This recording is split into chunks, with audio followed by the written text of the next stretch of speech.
What's up, YouTube? It's Matt Faircloth. Welcome to the Mentorship Monday program. My name is Matt. My company is the DeRosa Group, and I'm on the road today, but that's okay. I'm here to serve.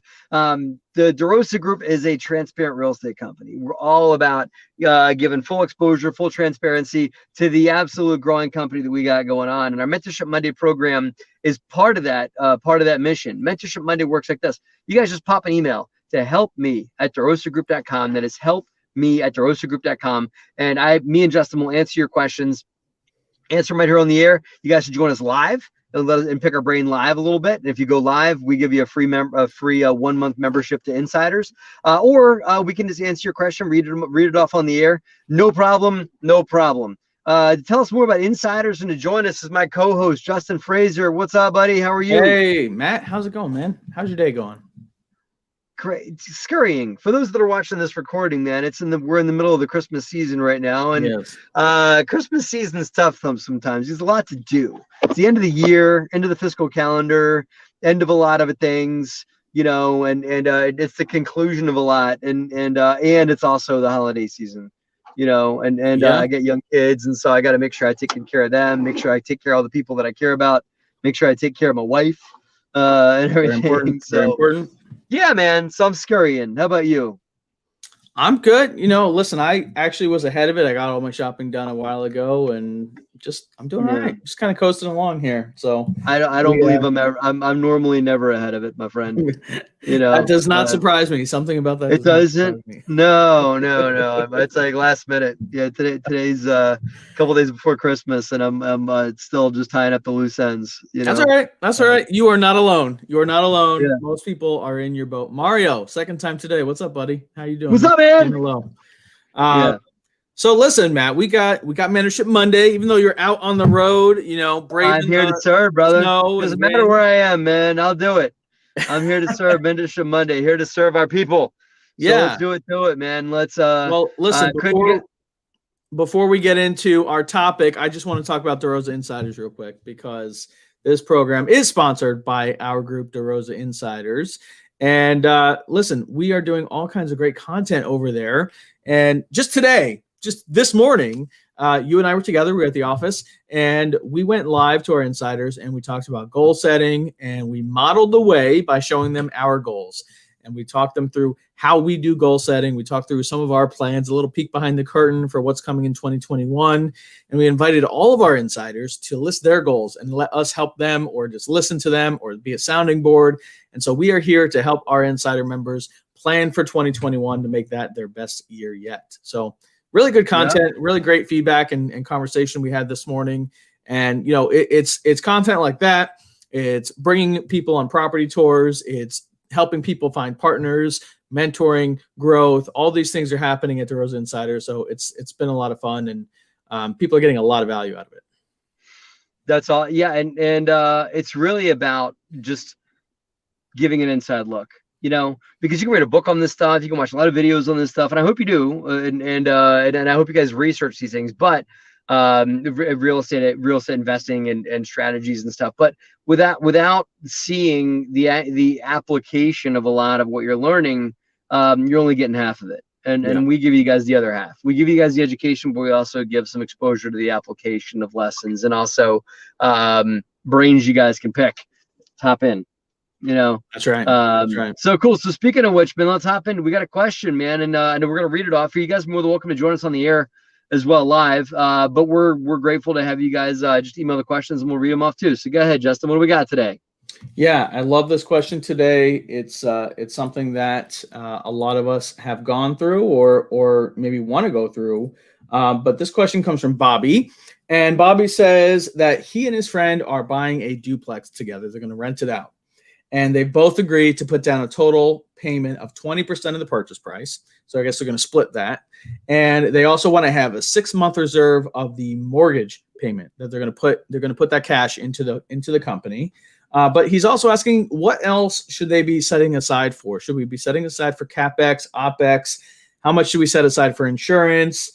And is that enough? And how do we make sure that this property is funded well enough? Great question. And what was this, Bobby, you said? Bobby. Yep. Okay. Yeah. So, okay, Bobby, great question. Thank you for emailing Mentorship Monday and help me at DeRosaGroup.com. So first of all, back up. Doing business with friends is something you don't take lightly. So you said a buddy, friend of yours, whatever. Is this like, somebody you met at a real estate meetup that you met last week and now you want to do business together? Is this somebody you grew up with?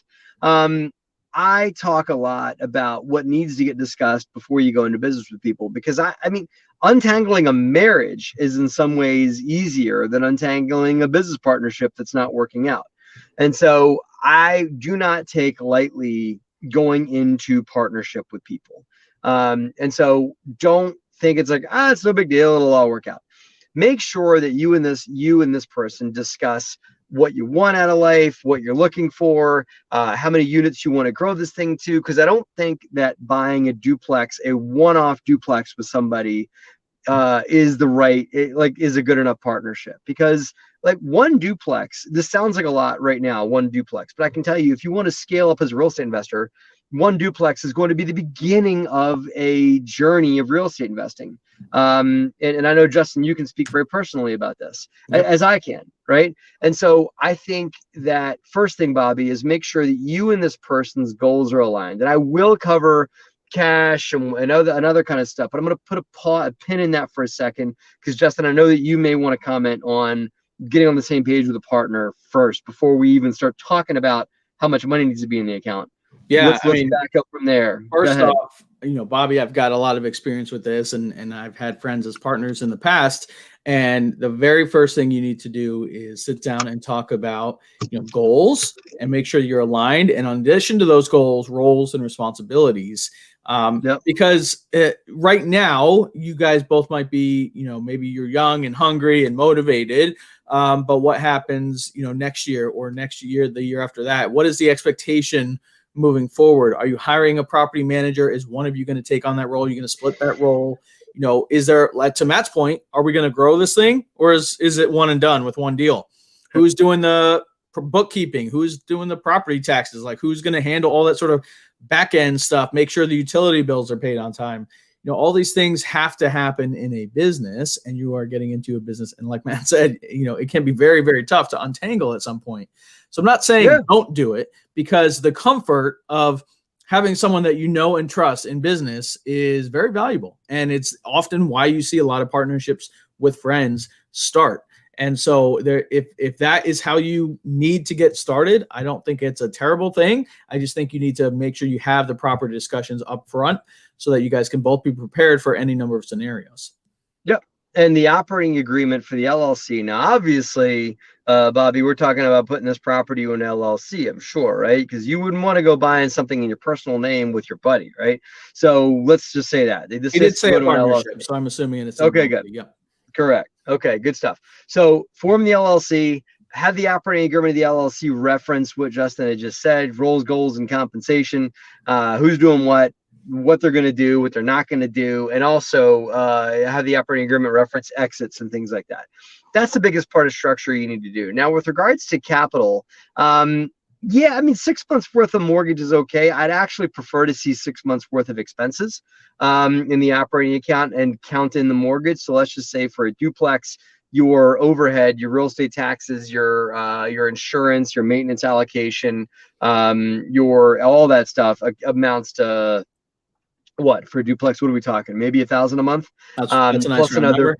Yeah, plus another $5. Well, honestly, I didn't just make fun of the air, Justin. I said a typical duplex is going to rent for about $1,000 a floor. I think you're right. So about $2,000 a month, right? So 50% expense ratio is about the industry standard. So let's just say about $1,000 plus $500, let's say, for your debt service. So $1,500 a month is what your cost basis is going to be to keep the property up and going on a monthly basis.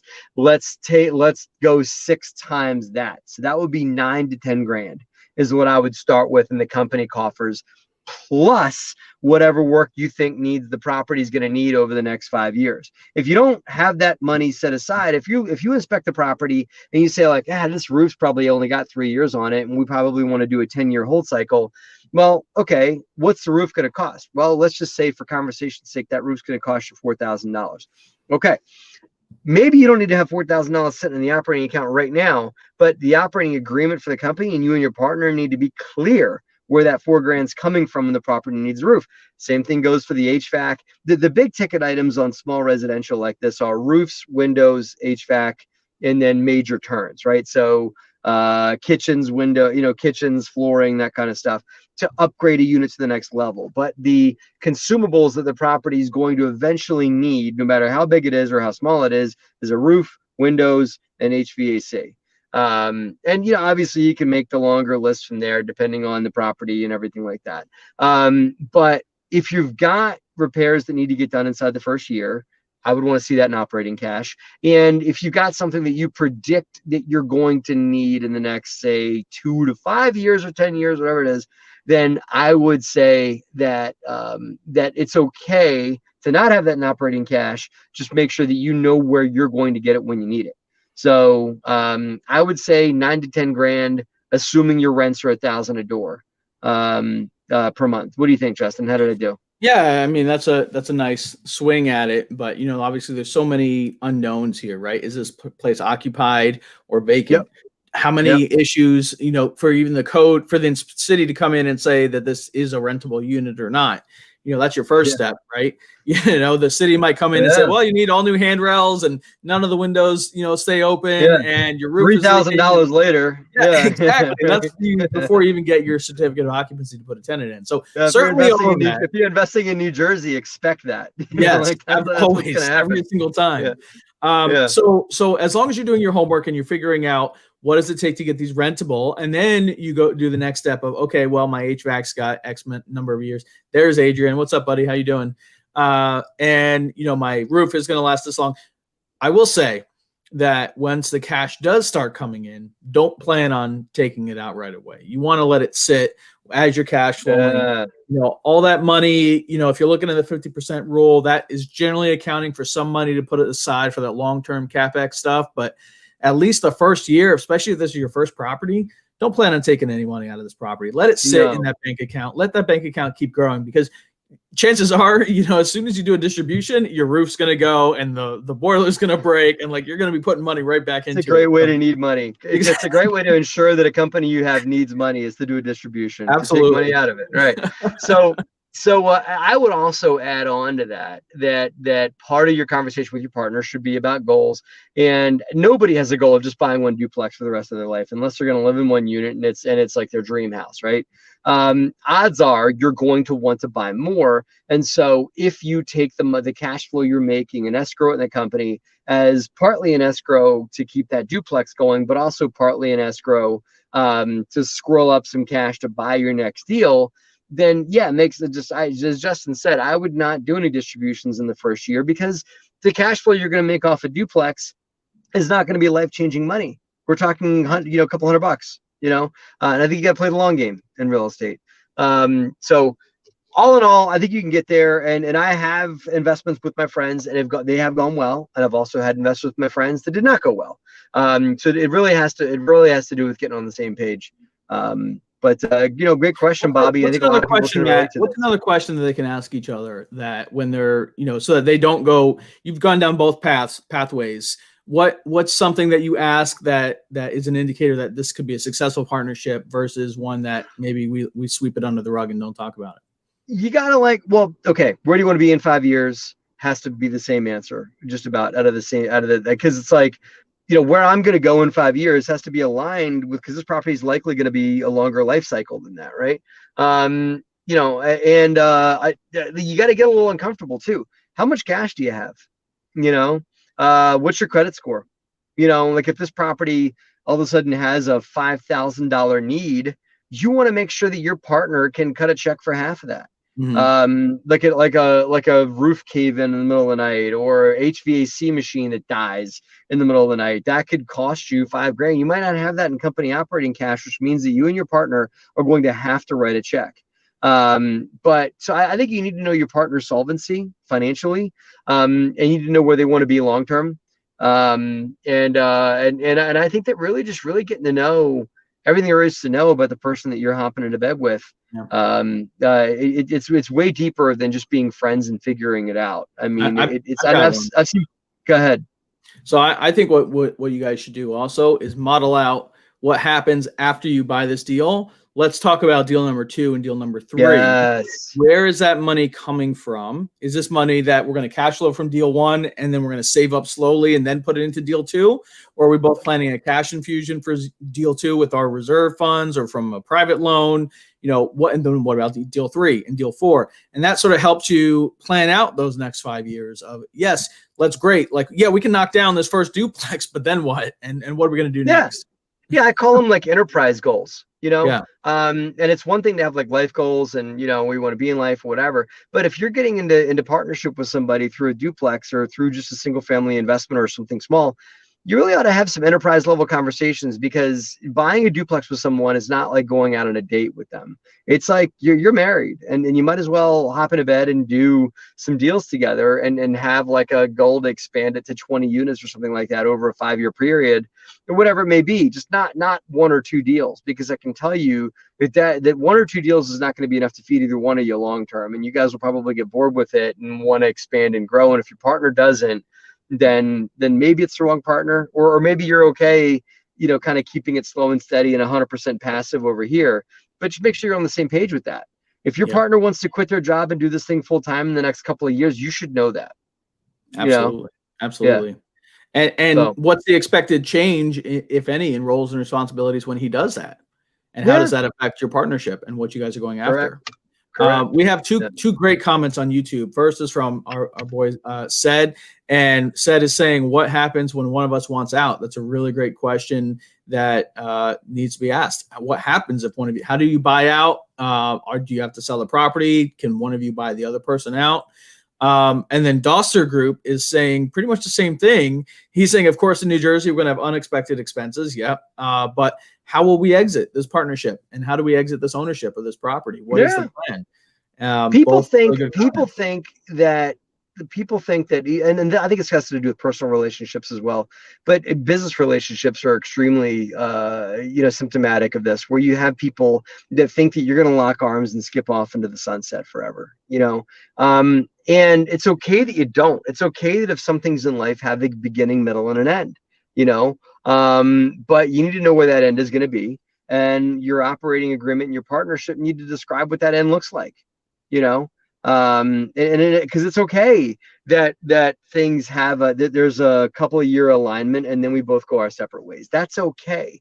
Just make sure you're on the same page with that you don't think this is a 30-year partnership and your partner's looking for someone that they can use as that they can have a relationship stepping stone to get themselves up to the next level or whatever it is, and they may want to go and take things on their own, and all these things are fine. Just make sure it's disclosed and talked about. Nothing's wrong with it. Absolutely. Yeah.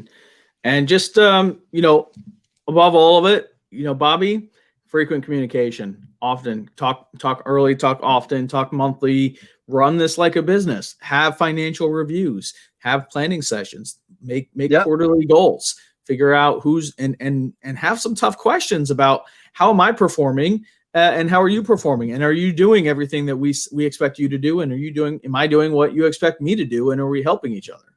Yeah. Said another great question. What happens if one of us passes away? How does that go into? And honestly, you're not getting out of this alive. So yeah. Death and taxes. Your operating agreement should address death and taxes, income taxes, pay the taxes for the company and whatever. Typically operating agreements do talk about, about handing down of the rights of ownership to heirs and things like that. But just make sure that's discussed too. So, yeah, Bobby, not to scare you out of it, because again, I think a lot of successful people started out as personal friends and became business colleagues. Just make sure you're on the same page. So, absolutely. Good Great stuff, question. Man. Really good. Thanks for your question on Mentorship Monday. Super relevant because a lot of us, I've done it, you've done it. A lot of people look for partnerships with their friends to get started. So this was really timely, really helpful. Yeah, man. So I think that's it for us for today, Matt. Thanks, man. Hey, listen, help me at DeRosaGroup.com is where you guys want to send your questions. Help me at DeRosaGroup.com, DeRosaGroup.com. Those of you guys that are watching live, have an absolutely Merry Christmas, Happy Holidays to everybody that are watching live. I am eternally grateful for our YouTube fans and for our audience and for our DeRosa Insiders memberships. Guys, put your seatbelt on for where DeRosa Group is going in 2021. It's going to be a phenomenal year together. We are going to be busting through, taking things to the next level, going to like 10x on a lot of different facets in our company. So put your seatbelt on and bear witness to what DeRosa Group's about to put out there. You guys are going to be really excited to be a part of it as our viewership and as our insiders members, which you guys can join by going to DeRosaGroup.com/insiders or by texting the word DeRosa to 66866. Love to have you guys on board. Love it. Thanks a lot, guys. Yeah, Talk cool. to you later. Justin, thank you. Thanks for watching.